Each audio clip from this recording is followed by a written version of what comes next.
சுருள் சுருளாய் ஜலேபி போல சுவையோடு சுற்றும் கதைகள். அறிவும் நெறியும் கலந்தவை ஜலேபி டேல்ஸில் பயணம் செய்வோம்.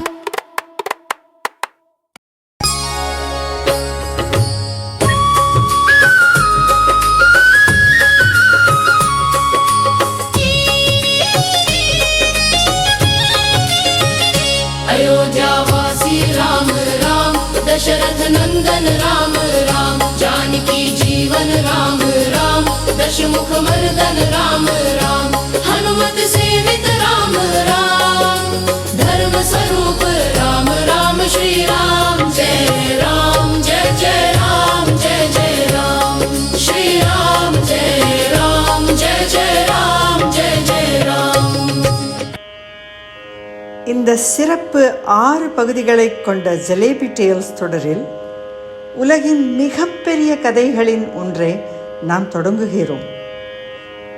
துணிச்சலின் கதை, தியாகத்தின் கதை, அன்பின் கதை, தர்மத்தின் கதை. இது ராமாயணம்.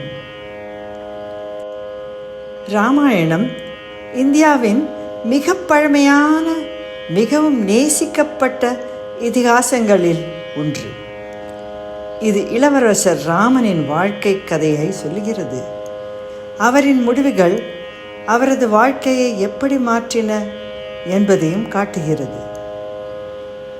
முதலில் இதை எழுதியவர் முனிவர் வால்மீகி. 2000 ஆண்டுகளுக்கும் முன்பு. அவரை ஆதி கவிஞர் என்று அழைக்கிறோம். அவர் ஒரு கதையை மட்டும் எழுதவில்லை. இன்று கோடிக்கணக்கான மனங்களில் வாழும் ஒரு காவியத்தை உருவாக்கினார். ராமாயணம் பல நாடுகளுக்கும் மொழிகளுக்கும் சென்றது. சம்ஸ்கிருதம், தமிழ், ஹிந்தி, தாய், இந்தோனேஷிய மொழி உள்ளிட்ட பல மொழிகளில். ஒவ்வொரு கலாச்சாரமும் தனது நிறங்களை சேர்த்தது. ஆனால் ராமனின் கதை மாறவில்லை. வட இந்தியாவில் துளசிதாஸ் ராமச்சரித் மானஸ் என்ற வடிவில் எழுதினார். இதனால் பொதுமக்கள் எளிதாக இந்த கதையை அறிந்தனர். இது சண்டைகளின் கதை மட்டுமல்ல, இது ஒரு கேள்வி கேட்கிறது. பல துன்பங்கள் நம் வழி வரும்பொழுது சரி என்று செய்வது எது? ராமாயணம் தர்மத்தை கற்பிக்கிறது. தர்மம் என்றால் சரி செய்வது. எளிதானதே அல்ல, வசதியானதே அல்ல, நியாயமானதை. இந்த கதையின் பெரிய போர்கள் வெளியில் மட்டும் இல்லை, உள்ளத்தில் நடக்கின்றன. அகந்தை மற்றும் பணிவு, கோபம் மற்றும் கருணை. இந்த இதிகாசத்தின் நாயகன் ராமன், அயோத்தியின் இளவரசன். துணிவும் மென்மையும் கொண்டவர். ஆனால் அவருக்கும் துயரம் வரும். ராமனுடன் நிற்பவர் சீதை. அமைதியான வலிமை, துணிச்சலான மனம். அவரது முடிவுகள் கதையை மாற்றுகின்றன. லட்சுமணன் நம்பிக்கையின் உதாரணம். ஹனுமன் பக்தியின் சின்னம். ஒவ்வொரு பாத்திரமும் ஒரு பாடம் கற்பிக்கிறது. ராவணன் பெரிய ஞானி, வலிமையான ராஜா. ஆனால் அகந்தை வளர்ந்தது. அதனால் அவர் வீழ்ந்தார். ஆயிரக்கணக்கான ஆண்டுகளாக இந்த கதை வீடுகளிலும் கோவில்களிலும் சொல்லப்படுகிறது. மதிப்புகளை வடிவமைத்தது, திருவிழாக்களை வடிவமைத்தது. இன்று தீபாவளியில் ராமனின் வருகையை கொண்டாடி விளக்குகள் ஏற்றுகிறார்கள். இருளுக்கு மீதி ஒளி, அகந்தைக்கு மீது சத்தியம். ஏன் இன்னும் இந்த கதை? ஏனெனில் ஒவ்வொரு தலைமுறையும் சரி மற்றும் தவறு இடையில் தேர்வு செய்ய வேண்டும். இந்த கதை சிந்திக்க உதவுகிறது.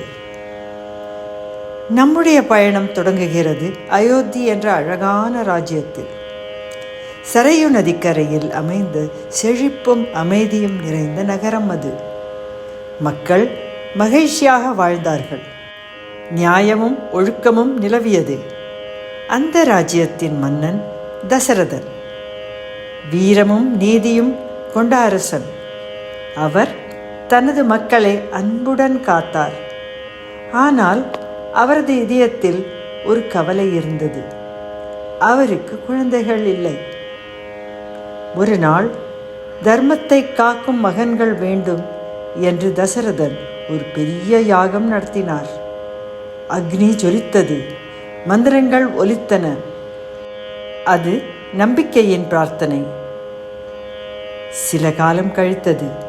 அரண்மனையில் ஆனந்தம் பொங்கியது. ஒரு குழந்தை பிறந்தது. அவன் ஒரு நாள் காடு வழியாகவும் அக்னி வழியாகவும் நடப்பான். அவன் பெயர் யுகங்கள் முழுவதும் ஒலிக்கும். அவன் பெயர் ராமன். அடுத்த வாரம் ராமனின் பிறப்பு கதையை விரிவாக அறியப் போகிறோம். அயோத்தியின் இளவரசன் மற்றும் அவரை எதிர்கொள்ள காத்திருக்கும் விதி.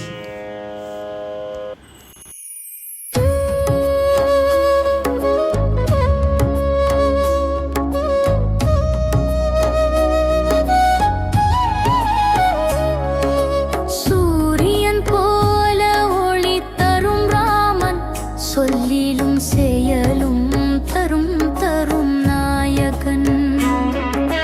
அன்பின் வழியில் உலகை நடத்தும் அருள் நிறைந்தவன் கதைகள் அழைக்கும். ராம ராம நாமம் பாடுவோம், நல்ல வழியில் நாம் நடப்போம். சீதாராமன் புகழ் பரப்போம், சிந்தையில் ஒளியை விதைப்போம்.